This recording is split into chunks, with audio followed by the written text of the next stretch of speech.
प्रेम, उत्साह और रंगों का त्योहार होली पूरे साल इंतजार करने के बाद आखिरकार आ ही गया। सबसे पहले इंडिया न्यूज की तरफ से आप सभी को होली की ढेरों शुभकामनाएं। इस खास मौके का, खास त्योहार का बच्चों से लेकर बूढ़े जवान सभी बेसब्री से इंतजार करते रहते हैं। ये त्योहार हवाओं में रंग भरने के साथ साथ लोगों के जीवन में खुशियों के भी रंग भरता है। होली भारत के सबसे पुराने त्योहारों में से एक है। ये कितना पुराना है इसके बारे में ठीक जानकारी नहीं है, लेकिन इसके विषय में इतिहास, पुराण और साहित्य में ढेरों कथाएं मिलती हैं। इस कथाओं पर आधारित साहित्य और फिल्मों में अलग अलग दृष्टिकोणों से बहुत कुछ कहने की कोशिश की गई है, लेकिन हर कथा में एक समानता है कि असत्य पर सत्य की जीत और दुराचार पर सदाचार की विजय और विजय को उत्सव मनाने की बात कही गई है। आइए आज आपको होली से जुड़ी इस रंगों के त्योहार से जुड़ी कुछ मान्यताएं बताते हैं। सबसे पहले हम आपको वही कथा सुनाएंगे जो शायद आपको पहले से ही पता होगी, प्रहलाद और होलिका की कथा। होली के त्योहार की सबसे प्रसिद्ध कथा प्रहलाद और होलिका की कथा से जुड़ी हुई है। विष्णु पुराण की एक कथा के अनुसार प्रहलाद के पिता दैत्यराज हिरण्यकश्यप ने तपस्या कर देवताओं से ये वरदान हासिल कर लिया कि वो ना तो पृथ्वी पर मरेगा, न आकाश में, न दिन में मरेगा, न रात में, न घर में मरेगा, न बाहर, न अस्त्र से मरेगा, न शस्त्र से, न मानव से मरेगा, न पशु से। इस वरदान को हासिल करने के बाद वो खुद को अमर समझकर नास्तिक और निरंकुश हो गया।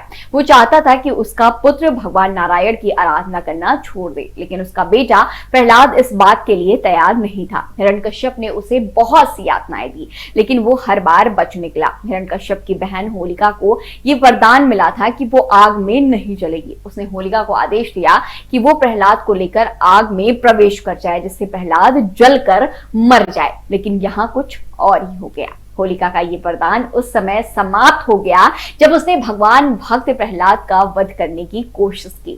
होलिका आग में जल गई, लेकिन नारायण की कृपा से प्रहलाद का बाल भी बांका नहीं हुआ। इस घटना की याद में लोग होलिका जलाते हैं और उसके अंत की खुशी में होली का पर्व मनाया जाता है। अब आपको भगवान श्री कृष्ण की कथा सुनाते हैं। श्री कृष्ण और राधा के प्रेम को होली के रंग से जोड़कर देखा जाता है।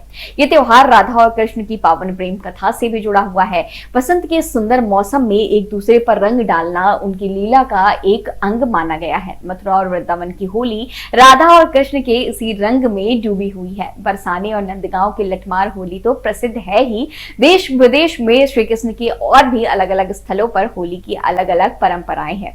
अब हम आपको शिव पार्वती से जुड़ी कथा सुनाएंगे। हिमालय पुत्री पार्वती चाहती थी कि उनका विवाह भगवान शिव से हो जाए, पर शिव जी अपनी तपस्या में लीन थे। उसी दौरान कामदेव पार्वती की सहायता को आए। उन्होंने पुष्प बाण चलाया और भगवान शिव की तपस्या भंग हो गई। शिव जी को बड़ा क्रोध आया और उन्होंने अपनी तीसरी आंख खोल दी। उनके क्रोध की ज्वाला में कामदेव का शरीर भस्म हो गया।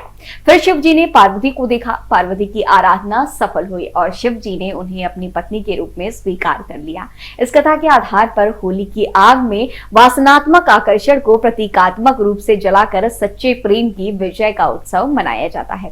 एक दूसरी कथा के अनुसार कामदेव के भस्म हो जाने पर उनकी पत्नी रति ने विलाप किया और शंकर भगवान से कामदेव को जीवित करने की गुहार लगाई। ईश्वर प्रसन्न हुए और उन्होंने कामदेव को पुनर्जीवित कर दिया। यह दिन होली का दिन होता है। आज भी रति के विलाप को लोक संगीत के रूप में गाया जाता है और चंदन की लकड़ी को अग्निदान किया जाता है ताकि कामदेव को भस्म होने में पीड़ा ना हो। साथ ही बाद में कामदेव के जीवित होने की खुशी में रंगों का ये त्योहार मनाया जाता है।